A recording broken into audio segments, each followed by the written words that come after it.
صحیح مسلم کی حدیث ہے، حضرت انس بن مالک رضی اللہ تعالیٰ بیان فرماتے ہیں کچھ لوگ آپ کی خدمت میں حاضر ہوئے، توجہ کریں، کچھ لوگ آپ کی خدمت میں حاضر ہوئے اور کہنے لگے ہمیں کچھ قاری چاہیے، قراء چاہیے، علماء چاہیے، کچھ استاد چاہیے، مربی چاہیے، کچھ ساتھی چاہیے جو ایسے ہو جو ہمارے ہاتھ کی آ کر تربیت کرے، انہیں تعلیم دے، دین سکھائے، دین سے کے ساتھ جوڑے، جہنم سے بچائیں، جنت کی طرف لے کر جائیں۔ رسول اللہ صلی اللہ علیہ وسلم نے 70 صحابہ کرام کا انتخاب کیا۔ کتنے؟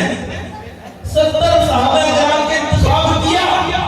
انصاری صحابہ، 70 قرآن کرام، 70 علماء کرام، آپ کے چنے ہوئے 70 طالب علم، آپ نے ان کا انتخاب کیا۔